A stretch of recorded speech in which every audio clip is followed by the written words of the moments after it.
As you may be aware, last night we lost one of our patients to the coronavirus-related disease at Aga Khan Hospital in Nairobi. The patient had other medical conditions that he was also being treated for.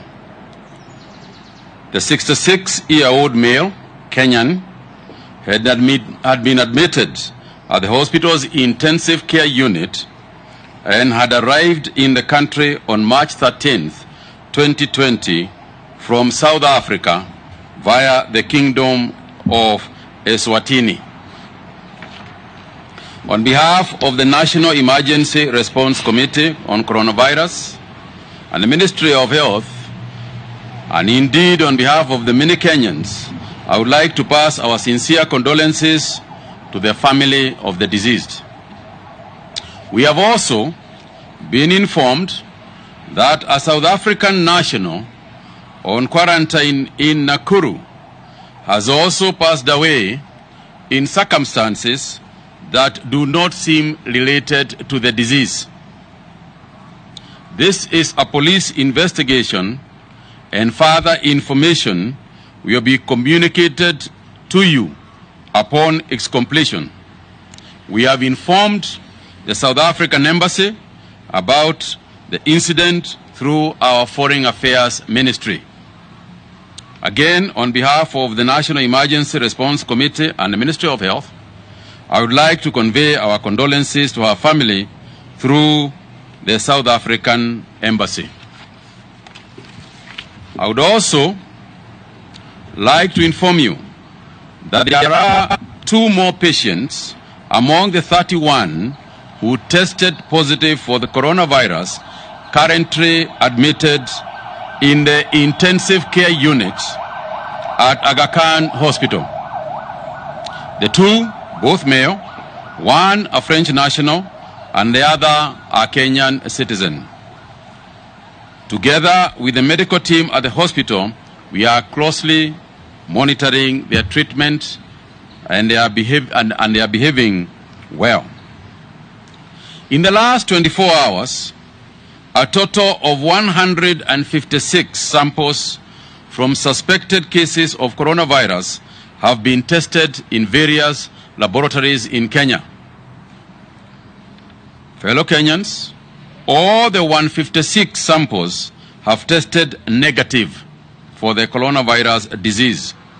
Therefore, the total number of confirmed COVID-19 cases in Kenya remains 31.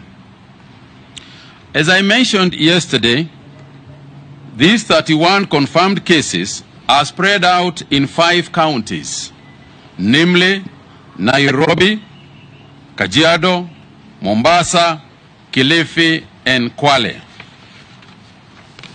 Within those 5 counties, Nairobi is leading with 21 cases of those who have so far tested positive, followed by Kilifi with 6, Mombasa 2, while Kajiado and Kwale each has 1.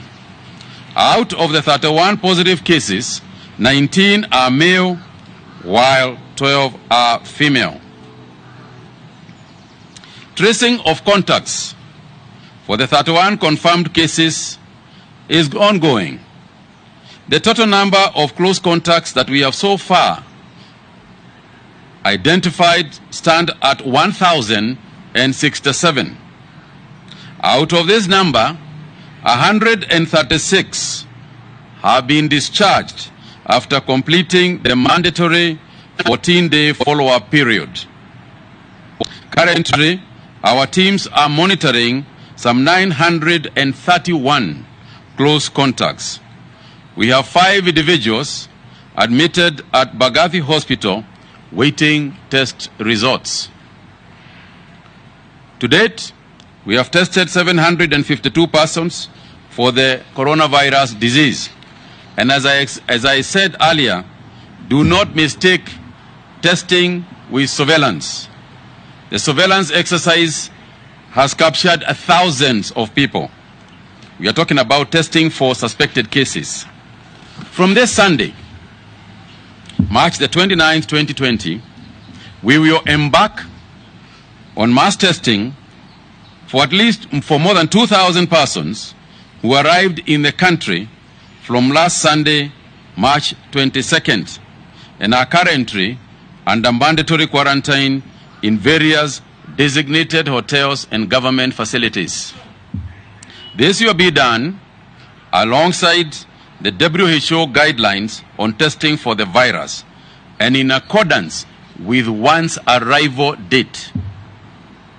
This exercise will also be extended to all close contacts of confirmed cases who have been monitored for at least 5 days by our contact follow-up teams.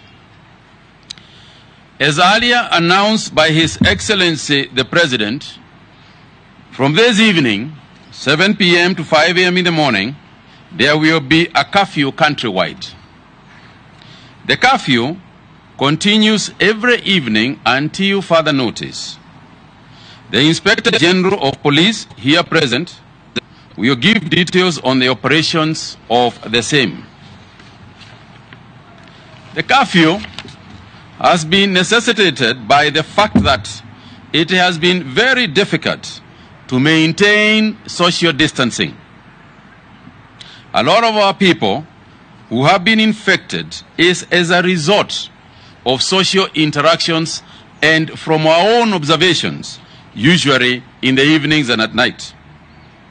Secondly, even where we have asked people to do self-quarantine for the mandatory 14 days, we have observed the habit of social distancing during the day and flaunting it at night.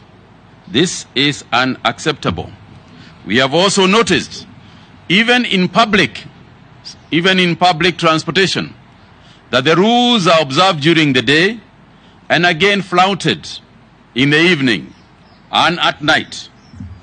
Further, we have observed that a lot of the people who have the potential as carriers of the disease are fairly young people who also tend to socialize at night.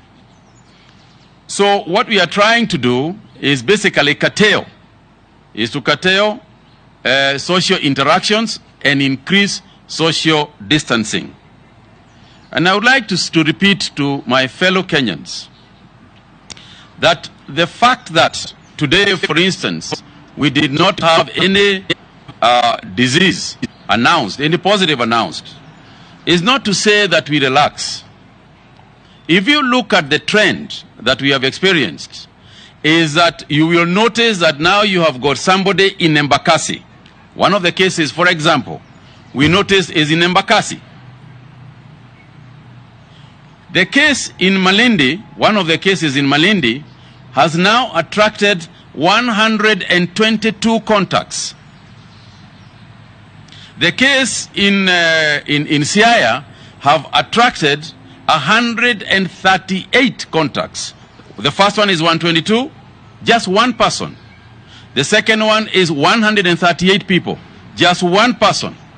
And you are all aware of the Korean, I think is number 37, who has so far contacted nearly 5,000 persons, have been infected as a result of that one person. So the minute you know that somebody close to you, somebody in your area, somebody in your estate has been confirmed as positive, you should protect yourself by keeping as much social distance as you can. It is the only way that you can escape the disease.